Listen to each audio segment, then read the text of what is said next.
This big session to kick off the afternoon, I'm so happy Steve Goldbloom has agreed to lead this next discussion.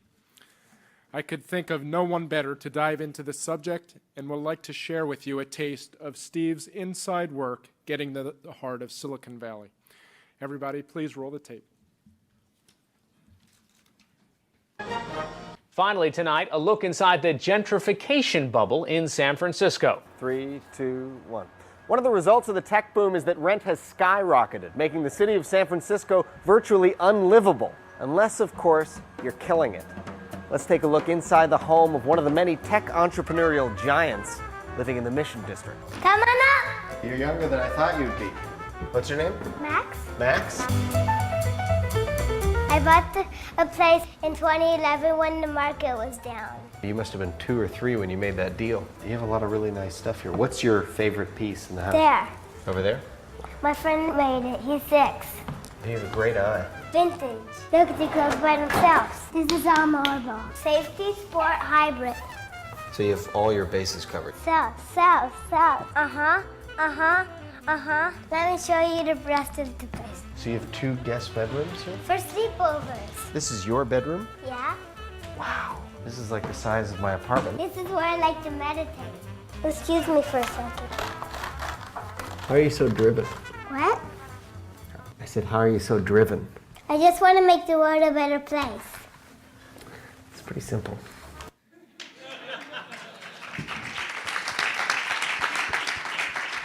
Okay, welcome everybody. I'm Steve, and I want to clarify there was a rumor going around that that was my son. That is not my son. He's an actor and obviously an entrepreneur, very talented, innovator, precocious child. We have a great panel today, and I'm really excited to introduce everybody. I host right now. I used to do that satirical show, Everything But the News, for PBS, and now I do a show called Brief But Spectacular on the PBS NewsHour, where I'm removed from that show. It's just an interview without the interviewer. This panel is called Inside the Mind of Digital Influencers, and I have a quick anecdote to give, just so you know. I don't even know if you could call me a digital influencer. I was in San Francisco last week, and somebody came up and they said, "Are you from Everything But the News?" And my eyes lit up, and I said, "Yes." And he goes, "Why wasn't that more popular?" So there you go. That's what's inside the minds of this digital influencer. But I want to introduce this great panel. What I do, I'm going to introduce everybody's name and title, and then we're going to see, they will set up the clip. Everybody has a clip. They're going to set it up for us. So we're just going to go round and round like that. I don't even think I've told you that before, but that's what we're doing. The first person that we have is Jerome Aceti, a.k.a. Jeromeasf. He's an internet personality. He is an author, and welcome. Yeah, thanks for having me. It's great to be here. Pretty much, yeah, as he said before, I mostly do a lot of work in the gaming YouTube sphere, as well as just for, I guess, general online digital content. And then from there, I've been able to build a brand that I've expanded to books, a little bit of TV hosting in the past. I got to host something for Star Wars a couple weeks ago, which was definitely a great experience. And then from there, I've been able to do a little bit of entrepreneurial work and work with a few different startups of my own, different kinds of clothing brands, and really just kind of looking to expand as much as possible, as quick as possible. And we should mention that Alex, your videographer, you're shooting an episode right now. This is really meta. Yeah, he's filming a little bit of for a San Francisco vlog that I'm doing. So I wanted to do something about my trip out here, and figured he could get a couple clips of me on stage, as well as just going around the city. And so hopefully that'll be up on my channel probably within the next week. So we all have to get release forms signed. So it's okay. We'll handle that. Are you going to show a clip? Do you have anything to show? A clip? Yeah. So pretty much, I have one clip from my latest web show. It's called The Baka Chronicles. It's an animated series where it follows along one of the characters that I've created throughout my YouTube career called Baka, and he's basically like a lovable furry animal in a business suit. So he kind of just goofs around, and he's the kind of character that you love to hate, and he gets himself in a lot of trouble. So it's a really cool animated web series that Machinima and I were able to create through the help of Go90, and yeah, so I got a little clip for that. So Jerome, somehow in your busy YouTubing schedule, you've managed to make an exclusive countdown for us which is totally adorbs. Well, that's right. I mean, I had to look through pretty much a gajillion Minecraft world saves. I think that's the technical term anyway. And it took me a long time, but I finally put down my favorite top creations in Minecraft. So, without further ado, here they are. Now, rolling in at number 3, we have Edgecraft. And if you can't tell from the name itself, it actually is based off of the game Mirror's Edge. It's a huge, giant recreation of the world with a little bit of artistic flair, where they basically took the world as it was and made it even more massive if that's imaginable. It has shadows, it has different textures for the map, and you have all the freedom of the actual game.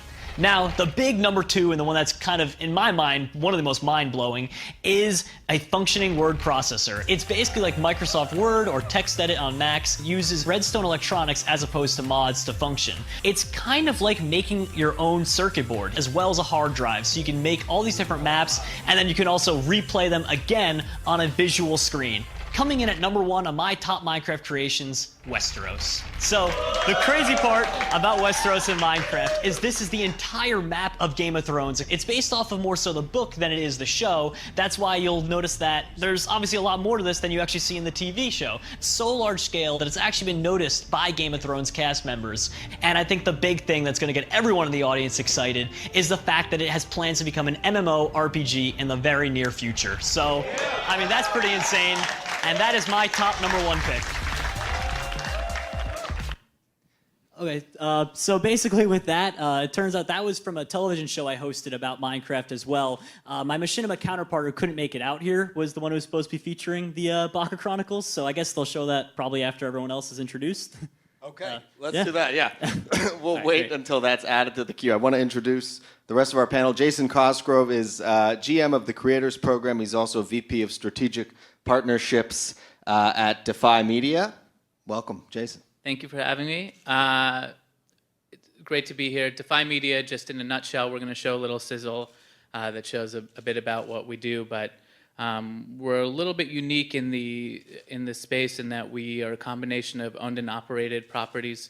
We own several channels, big channels, and produce hundreds of hours of content every month. We have about 150 plus production team, websites, YouTube channels. We're OTT, we're all over the place.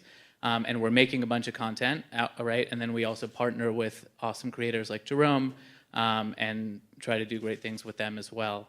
But I think this sizzle probably says it much better than I do. Is this for TV? Yes. Is the internet TV? Is this internet? Yes.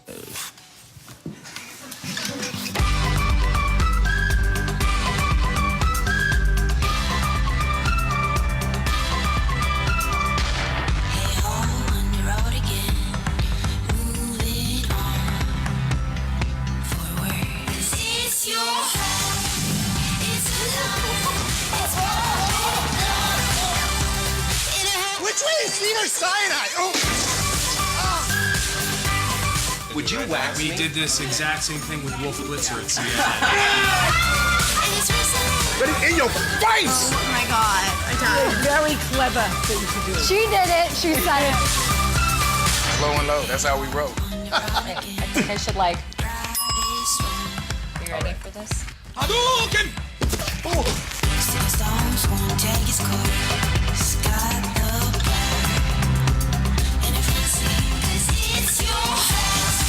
See that card? That's your card.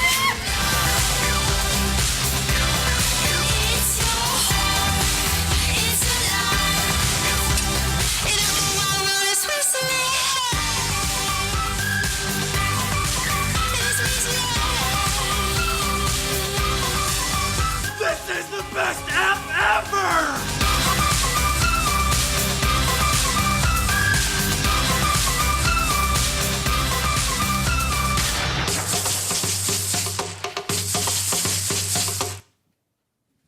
Okay, great. And finally, we have, yes, we can clap. We can clap for each video. That's good. I heard a little clap. We have Dan Weinstein. He's president and co-founding partner of The Collective Digital Studio. Welcome. Thank you. Thanks for having me. Are we going to see video from you? I think we have some, do we? Yeah, I'm sure. What are we going to see? We're going to see a sizzle reel of the company. It's a little bit more sales focused than sort of a general intro, but we're a digital entertainment and production a distribution company, even though I think technically everything's digital these days. And we work with some of the top content creators, creating content on various different platforms, be it YouTube, Vine, Snapchat, Twitter, and are doing a lot of work with brands and producing IP, and this will sum it up a little bit better than me.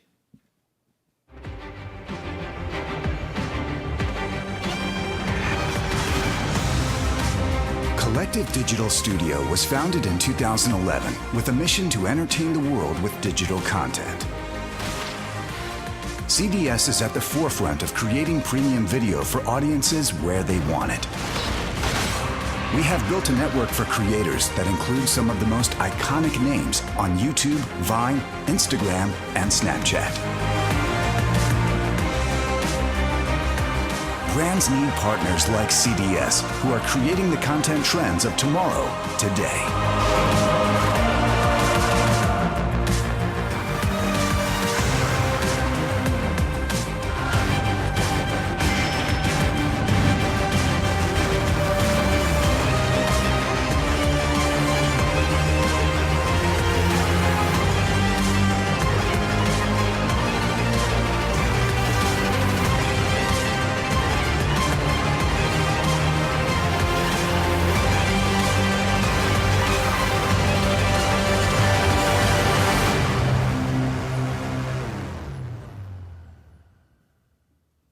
Very nice. That looks great. So I'm going to now open it up for a conversation on the panel. I made a joke that if I ask a question that you don't like, you could just say, Steve, what I really think you're asking me is this, and just say whatever you want to say. But no, I want to start with Jerome, and that is, can you just walk us through the history of when you started making videos for fun, because you dropped out of school, and then basically when it became a business for you, just walk us through that. Sure. So pretty much I started off like most people on YouTube, where it was just a fantastic hobby and an outlet for me to just do something creative in my own space. And I tried thinking of something that I could do that I'm passionate about. And I very quickly realized that video games in YouTube was pretty much the way that I wanted to go. So after I did it for about 4 years, believe it or not, is when slowly started to make an income that I realized this is something that I could turn into bigger than just YouTube alone. And after my first year of college, I was able to drop out and eventually, I guess, look for those avenues that I could expand into, using my YouTube platform as a springboard for more. And then you work with an MCN. Yeah, I've been with Machinima now for just about 5 years. So can you walk us through, and then we're going to move on to the executive. So how has the relationship with the MCN evolved since you first, did they contact you? Did you knock on their door? What happened?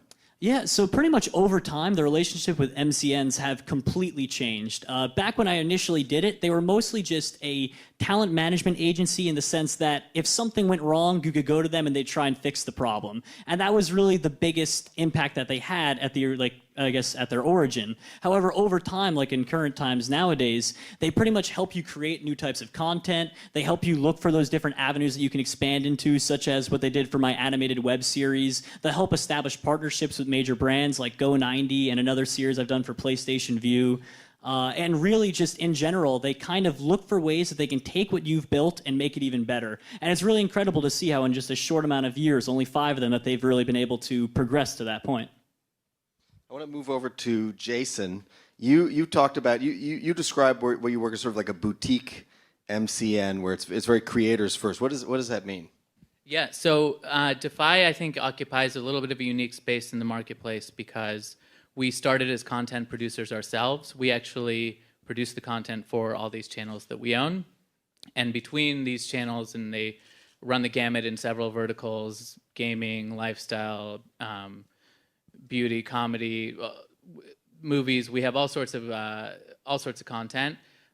We do like 600 million views a month or something like that on the stuff we're producing in-house.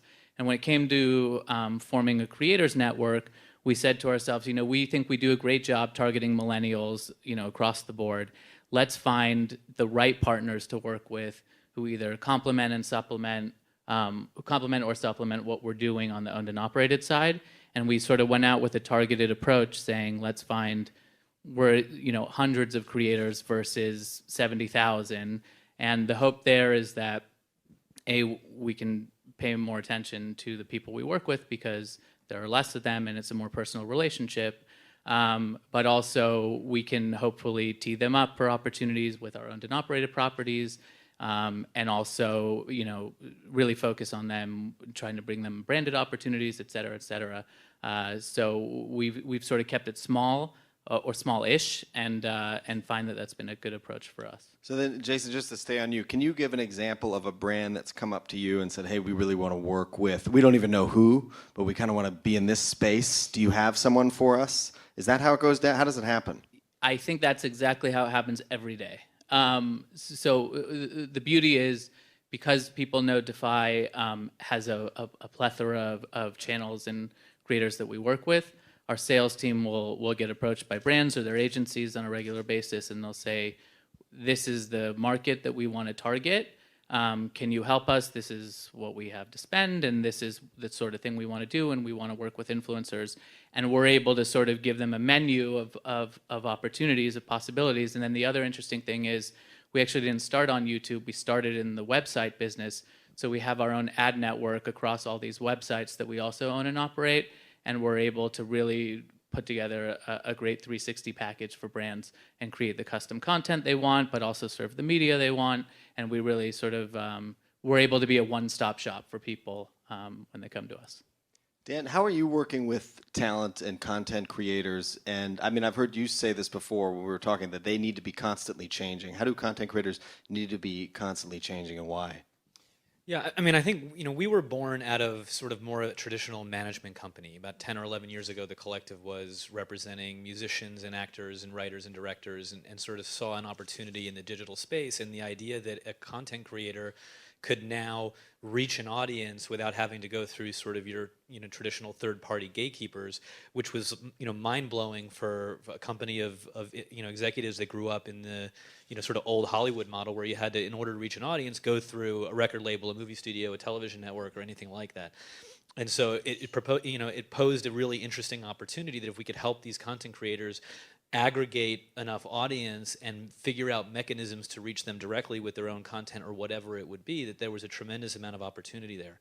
And so, to answer your question a little bit more directly, I think, content creators, and I think this was true, in the past and will continue to be true in the future, need to continue to evolve and iterate their content. At some point, there comes an end to everything. Seinfeld eventually went off the air. In terms of new episodes, and you need to be able to continue to evolve and sort of grow. There's always new audience coming in. Your audience grows up. It's a little bit more accelerated, I believe, in the digital space, because you're working with a landscape of infinity, essentially, in terms of content. And so they need to continue to evolve. And the ones that do build real businesses, and the ones that sort of kind of keep trying to do what's been working and don't continue to evolve or expand or diversify, probably end up being less and less relevant over time. And so we help them, the content creators that we work with, help, try and do the former, build businesses around them that have longevity versus just kind of continuing the status quo. I was thinking about this. I was in New York last week, and I was at True TV, and I saw Billy Eichner on True TV, and I was thinking of Billy Eichner, and I'm like, wow, YouTube video, live stage show in New York, to YouTube videos, to True TV. He's probably going to be hosting the Emmys or something next year. There used to be this notion that you had to be successful, you really had to be on television. Do you dispel that notion? Do you feel that it doesn't always make sense to go to TV? Definitely, and it's evolving. I don't think there's a very straightforward yes, be on TV, no, don't be on TV. Obviously, if you have a hit show on a network television, it's still pretty lucrative even today. But the idea that you can't make a living or can't be incredibly successful in sort of the digital-only landscape is no longer the case. And in fact, we have a number of different clients or partners that we're working with that have very valuable formats that are, generating millions and millions of dollars in revenue that they own, they control. They don't have to be beholden to network notes or a production schedule or a timeline, and have built really interesting businesses, going into the 8 figures, and the idea of taking what's working, because you could easily, and we've been approached a million times before, go into a Comedy Central or someone and say, look, we have a built-in audience, we've got this great IP, you should put this on television. They may say, yay or nay, but we're sitting back thinking, I don't know that that's the great idea at this particular juncture. We're going to give away control of our IP. We're probably going to get paid a producing fee or what have you and be beholden to a network when we've got this really profitable, really interesting platform that if we continue to build will breed a lot more opportunities down the road. And so I think, whereas 5 years ago the idea was we need to get on television, we need to take whatever is happening digitally in this audience and migrate it to TV to be successful, to be legitimate, to be whatever. I think today we look at it very differently. I think we look at it as, well, we're only going to be on TV if it makes sense, if it enhances this business that we've built here that we're continuing to grow, if we can make the right deal and treat television as just another screen or another adjunct to sort of what it is that we're doing. And in that case, it may make sense. Jason, I'd like to go to you. I like bringing up Smosh. I don't know why. I know I Heard of them. I kept asking you about Smosh because I like the idea that Smosh went from making videos in their living room to cut to 10 years later, videos in Spanish. They make movies. They're probably celebrating their 10th anniversary on a yacht somewhere. How have they adapted? How have they evolved? What do they do right? So Smosh is a very interesting story. We celebrated the 10-year anniversary at YouTube 3 weeks ago, I think.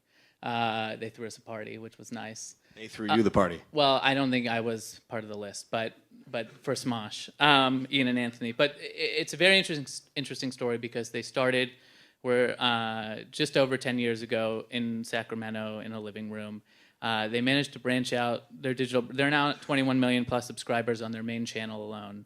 But over the years, they've launched a second channel, launched a gaming channel with a cast of new characters, launched an animation channel. We have a Spanish language channel. We produce content for other people. We are syndicating to Roku. We're taking our content to other audiences on Xbox, on Xbox One and Xbox 360.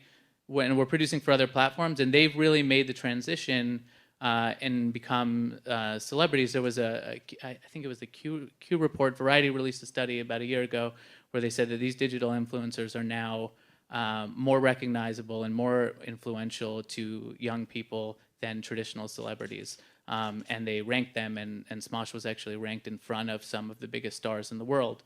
And they've used that. We actually have made a movie with them, but I don't know.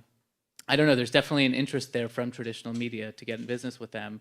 And Smosh is an interesting case study because they've really run the gamut and sort of explored every platform. I want to come back to you on that, but I want to come back to Jerome here too. First of all, where is Alex filming?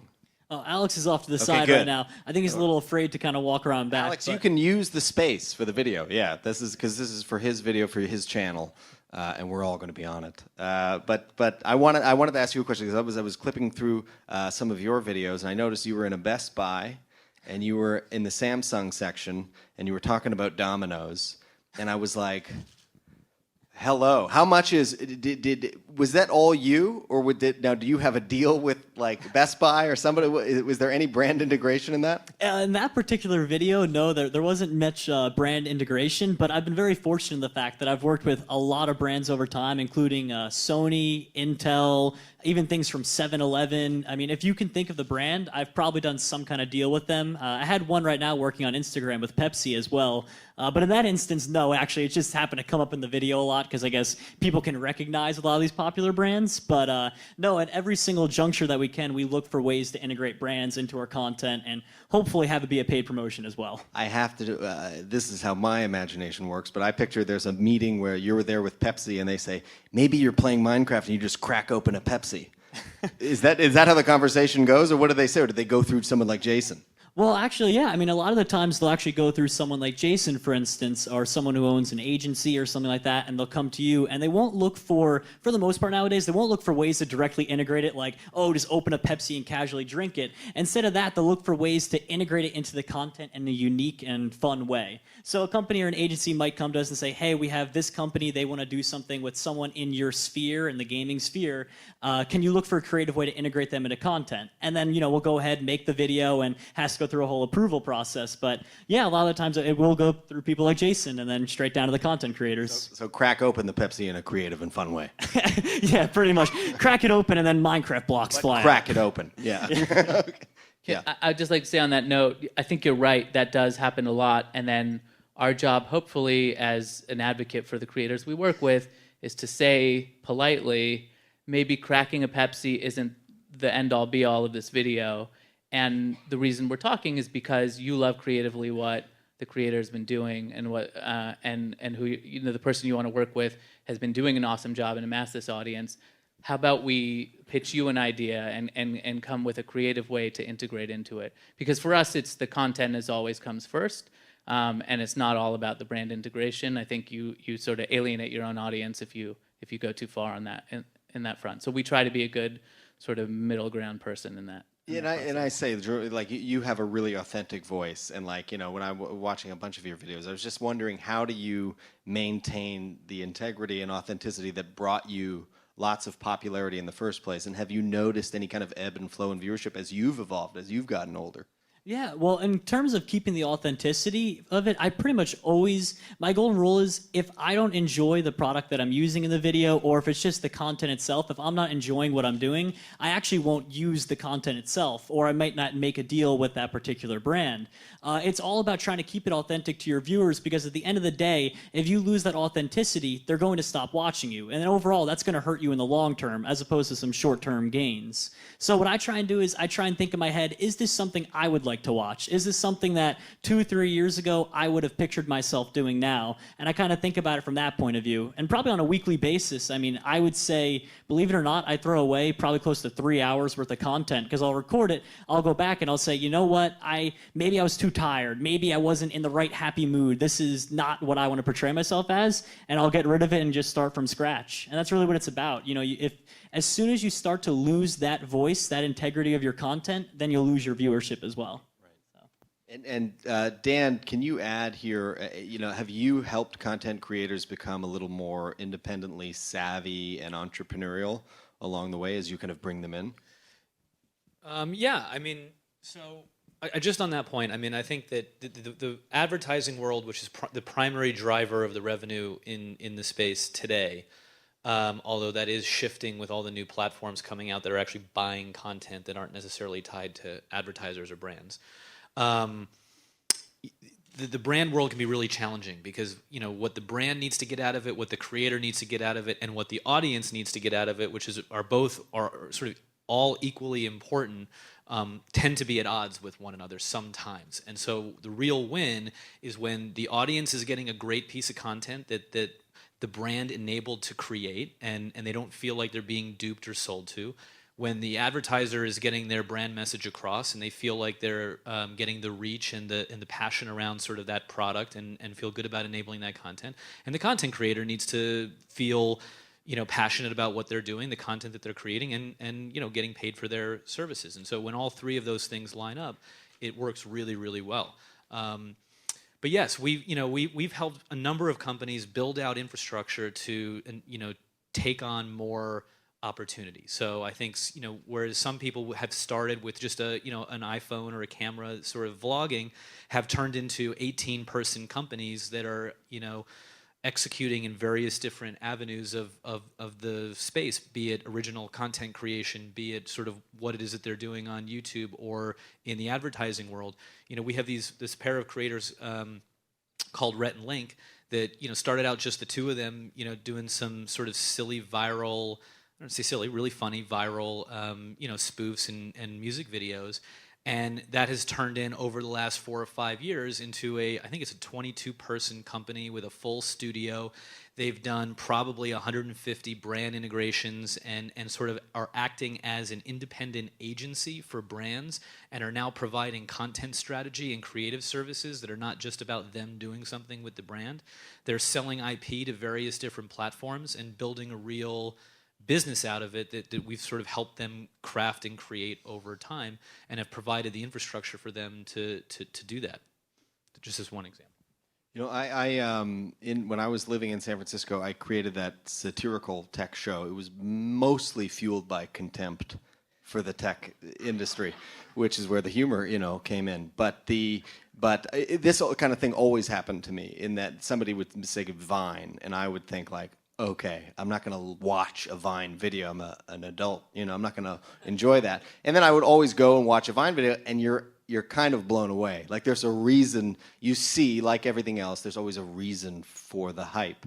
So what are some spaces we might not be immediately aware of, or we might be drawn to a shorthand of dismissal for places where you're putting content and you're integrating branding? Let's just go down. Like, just jump in.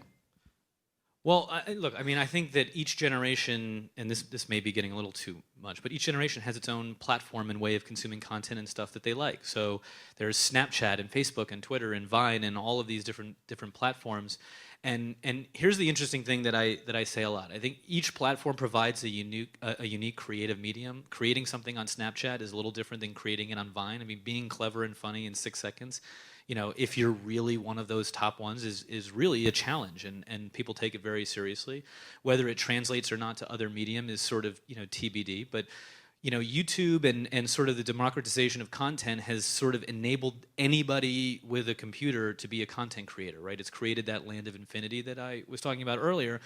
But what it hasn't done is changed the ratio of talented to not talented people in the world. Right, there's still that same ratio, and they'll exist on different platforms, and it's a different type of talent, it's a different type of engagement and interaction that each one of those commands. So I'm not sure that answered your question, but I went off somewhere. Without shouting out any one individual platform, I will say I think what makes any individual platform take off is if it presents creators with a unique way of telling a story. Vine has sort of created a new form of storytelling. But I think, without giving a shout out to any one platform, I think live streaming is a very interesting area. I think, YouTube, one thing people always love about digital influencers is that you have a connection to your audience. You can comment, you can speak to each other. We found that live streaming takes that even a step further. And one of our brands, Screen Junkies, does a weekly live stream, and now does much more than that. It's been so successful, we actually just launched a subscription service around the Screen Junkies brand, which is a premium content offering where we're doing a lot of interactive stuff with people. And I think that is creating a really fun experience for the audience. Yeah, I mean, I couldn't agree more. I think the big thing that people don't really keep in mind, because all they'll see is online video content, is that a lot of the times, depending on the platform they're on, they're completely different scenarios. For instance, live streaming can be as much compared to as Vine, probably as a book could be compared to a movie, in the sense that, yes, they have similarities, yes, they're common media, and they're both ways to tell a story, but just because they're both visual doesn't mean that the audience is the same or the way you portray yourself is the same. So I think that's a big thing as well, is just learning how to respect that, and I guess that's a big thing, is learning how to respect that and respect the audience, and trying to grow that particular platform in the way that would, I guess, best fit it. I'm curious to stay on you, Jerome, about your audience, because you have such an intimate relationship with fans and with viewers. They're more than fans; they're like collaborators. Like, if anybody goes to VidCon, it's like friends. It's like summer camp. Everybody sort of knows each other. How do you deal with, like, your psyche? How do you deal with that kind of intimacy with all these people who know you so well? And has that affected you at all, like, over the years that you've been doing it? So you're talking about like when I get to meet fans in real life and just kind of interact with them, or? Yeah. No, I mean, overall, really, I try and not really think too much about it, because at the end of the day, I like to think of them more as friends and someone I connect with. And that's kind of how I like to run my channel. I want people, especially with my viewers being younger, to look up to me, kind of connect with me, and think of me more so as a friend or someone that they could sit down and have a conversation with than just someone that they're a fan of or that they look up to. So when I meet them at these conventions, I try and just be as casual as possible with them, really let them know, like, when you watch my content, we communicate with each other. You might not be able to immediately respond. You have to, put it in the comments section. But I read that, and it takes an impact. And that's what I really try and go for. I feel like it really adds the authenticity when you treat them more as friends. So then I have to ask you this, because I agree. It does seem very friendly and collaborative outside, like when you're at those conferences. Has anyone ever read YouTube comments? Yeah, that's a little less friendly. How do you do? How does that affect you when you read the comments of these people who are just like slaying you, or praising you, but both, more the slaying? I mean, most of the time when I read some of the bad comments, because they're always going to be there, I kind of just shrug it off. And because at the end of the day, it's pretty funny. My mom taught me a valuable lesson when I was younger, and I have to say it was pretty much, I remember I couldn't have been more than 10 years old, and I was upset because someone at school didn't like me. And my mom, instead of going like, oh, it'll be all right, maybe they'll warm up, she just goes, you know, Jerome, in life, not everyone's going to like you. And I was like, oh, you know, you're kind of right. So at the end of the day, I just kind of look at the comments, no matter how mean they are, and I go, well, you know what? I mean, it's kind of the truth. You know, not everyone's going to like you, and you just got to shrug it off and keep on making the content for the people that do. You know, I'd much rather ignore the haters and keep on making authentic content than changing who I am as a person. I think that's more I'm from important. Nova Scotia, so I can't handle the comments. I can't handle that kind of honesty and meanness. You were going to say something. Well, just 2 quick points. One, the beauty is Jerome doesn't have to return that advertising view that he got from the person who didn't like whatever he did. That is true. They already paid for it. Right, exactly. So, but then the nice thing, the nice perspective on that is what we found with some of our own channels is when there are negative comments, oftentimes we don't have to say anything. The community steps in and actually speaks back and has a healthy dialogue sometimes. So it's nice to see that side of it as well, where the fans sort of defend. Yeah. Well, I want to open this up at some point, but I actually want to stay on you, Jason, just for a little bit longer, because you gave a Kevin Smith example backstage that I think is really interesting to show how you're dealing with like traditional. I mean, because Kevin Smith is an interesting. Why don't you explain it? You tell us how you're working with Kevin Smith. Thank you for bringing it up. It's awesome. We couldn't be more excited. So I mentioned a couple minutes ago that just 3 weeks ago we launched a subscription service around one of our big movie properties called Screen Junkies, which has, I believe, about 5 million subscribers. Some people know it by, we have a series called Honest Trailers that they do, which is very popular. So we've launched this premium service. We've actually got a bunch of big YouTube creators to be part of it. Chris Stuckman, Jeromeasf, a few people who are all doing original content for it. And what we did, and this is a great sort of example of how we like to work with creators in our network, is we've partnered with Kevin Smith and his production company, and we've partnered their YouTube channel. And he's known for doing a lot of podcast stuff, and he's obviously a big-time movie director.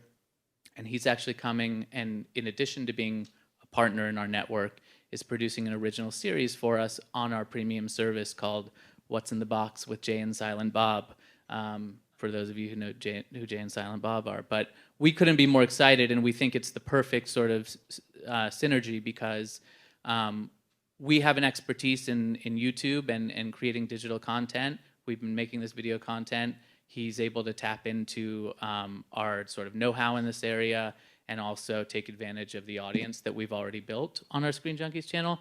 At the same time, we get the gravitas of working with someone like Kevin Smith as we launch this service and create a new series. So we feel like it's a real give and take relationship that we couldn't be more excited about.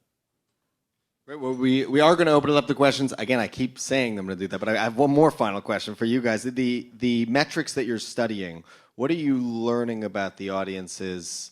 What metrics are you craving? Are you looking for time on site, age? What are brands looking for? And let's just go down the line. Well, all of those things have a slight different answer, right? Brands look for something that's a little different than we as content creators or whatever the case may be. But really, I think the thing that is a little immeasurable because it's an imperfect science that is maybe the best gauge of how successful something is engagement, right? And it's sort of ethereal, meaning what is engagement? Is it watch time? Is it amount of viewership? Is it subscriber count? Is it where they drop off? Is it how they talk about you after the content is over in the social sphere? And there have been a number of companies that have tried to put together some analytics to measure engagement. And I don't. We certainly haven't standardized it. I've been saying it's $1 billion business for the company that creates a Nielsen-like product for engagement for digital video. It doesn't really exist yet because we're all selling something kind of different. I'll go to a brand and say engagement is this, and someone will go to a brand and say engagement is that, because that's what we have and this is what we have. But engagement and how people feel about your brand and talk about you is a really interesting metric, and trying to figure out how to measure it is what we're most interested in. I think it's interesting. I think you can slice and dice up metrics and make everything look good to a certain extent. I always like how baseball commentators say, like, that pitcher has this record of pitching against, lefties on Wednesdays. And it sounds awesome. So I feel like the metric, everyone pays attention to different things. And I leave it to the salespeople to dress it up however they want. But one of the interesting metrics, I think, it really impacts content development. And it's one of the great things about YouTube, which is you can actually see how your content is performing and your audience retention. You can see how long people are watching for. So when you post a video when you lose your audience. Like if you start talking about something boring at 3 minutes and 30 seconds, or you change the topic, that you've done something wrong, and you can adjust and make your content better as a result of that. So that's something that we look at closely, and we advise our partners to look at closely, because we change our programming. We change the way that literally formats have been altered based on where we see we're taking wrong turns and right turns. Yeah, I mean, I couldn't agree more. In terms of demographics, there's so many ways that you can just wrap it up, kind of like the example you gave with baseball. There's so many different things you could say, oh, look, my demographic's the best because I have this age group, or my demographic's the best because this gender watches it more so than another. But at the end of the day, they're all just as important as another, because there's always a brand that wants to work with that particular niche group. Me in particular, I kind of try and take a look at the demographics as a way to see how I can improve my content. And the biggest thing, at least personally in my own YouTube sphere, is that I've learned is that a lot of the content that people are watching, it says online that they're of age groups 45 to 54. I was very surprised to find that, because I do children's gaming videos. That's what I do. But it taught me one valuable thing. Children are watching content with their parents. And that's something I think a lot of people have to realize as well, that when they're advertising to a younger audience, especially on the online sphere, most of the time their parents are hovering right over their shoulder. And that was the biggest thing that I found as well. So for me, I look at the demographics, no matter which way you wrap them up, always try and use it as a way to progress your content and better, I guess, feed those particular niche groups. And forgive me if this is more for me than for anybody else, but do you do unboxing videos? I do sometimes. I've done one for. Do people know what unboxing videos are? So why don't you explain what it is and then tell you. So pretty much unboxing videos generally are when a company will give you some kind of product to unbox, whether it be a computer or sometimes a subscription box service, and then you open it up on camera and you just say, oh, look at all the cool goodies inside. Buy, buy, buy. Yeah. That's basically what it is. Check them out. Go take a look at some of those. But that's an interesting. You want to add something? If any of you are curious about unboxing videos, there's a great new show called What's in the Box with Jay and Silent Bob. You can get a free 3-month trial subscription if you go to ScreenJunkies.com. So if you're curious about unboxing. It's no joke though. We have a content creator in our network called Family Fun Pack, and unboxing is a lot of what they do, not all of what they do, and they're generating somewhere in the neighborhood of 400 million views a month. Yeah, it's actually funny if you have cute children, they can open presents. Yeah, it's actually pretty funny you mentioned Trust me. When I said that the only one that I've worked with before is actually a startup me and my friend started, where basically it gives you monthly children's fun toys and prank items and things like that. Yeah. So it's kind of like we realized these unboxing videos do great. And funny enough, even though they're basically one giant advertisement, they get millions of views. It's actually kind of ridiculous. I have no clue why, but I'm going to invite all of you over to my place for Hanukkah, and you can film. And we'll just, it's win-win. We'll get presents and we'll make a lot of ad revenue. Are there any other questions? Yes, sir, right there. And a mic. Thank you very kindly. Yeah. Thank you very kindly. So Jerome, obviously, you worked pretty hard for 4 years in near anonymity, it sounds like, to build your brand and your audience. So I guess my question is really for Jason and Dan. What is your process for finding the next Jerome? Because it's easy to find somebody that has 10 million views a month, that sort of thing. But the truth is that person's going to be in demand very quickly. I was just wondering what your process is to identify that person and also then onboarding them to, DeFi or to Collective. I mean, a couple of things. One, it's surprisingly a relatively small community. I mean, you sort of get to know who the big content creators are who are out there. I think Dan mentioned there are companies out there that bundle up the stats for you, and you can sort of research and see if there's a particular demo, our sales team wants to reach more of this. You want to find more channels like that? You can sort of do that basic research, but really when partnering channels, I personally try to find people that I feel like we can add value to what they're doing and they can add value to what we're doing. So we have all these great owned and operated properties that we're creating tons of different shows on them. If we feel like somebody fits in nicely to that, and we feel like we can develop content, because 11 years ago, Smosh was not what they are today. If I can find those guys in a room somewhere and we just think they're talented, like that's sometimes just as interesting to us as somebody who's doing the 10 million views a month or whatever. I watch YouTube all day. No, I mean that's a very fair point. I mean, there's no one on the panel that sort of represents some of the other entities out there that are a little bit more of a long tail play that probably have 100 people in some version of a call center that are just cranking the fire hose and trying to grab anything that has a single view on it. Not really sort of what our business model is, or anybody sort of that's up on this panel today. We're definitely focused on more premium tier content creators, or people that we believe, even though the viewership isn't there today, have the ability to translate into that next tier of content creator. There are tools, like Jason was saying, that help with that, versus, Hollywood 1.0, when you had to go around to all the stand-up clubs and you just got a gut feeling about a comedian and you could develop something. We now can say, hey, there's an audience here. Here's what they're saying about this person. It takes a little bit of the guesswork out of it, but at the end of the day, it's also still the same art, which is, do we believe in this person? Do we have a plan? Do we have a strategy? Do they fit into a genre that we're working with? Do we have the expertise to help them? And do we believe in them? And that's how we do it. We have time for one more question. Any other questions out there? I don't think there are any other questions. So with that, I really want to thank Jerome, Jason, Dan for coming up here. Just give them a round of applause for participating.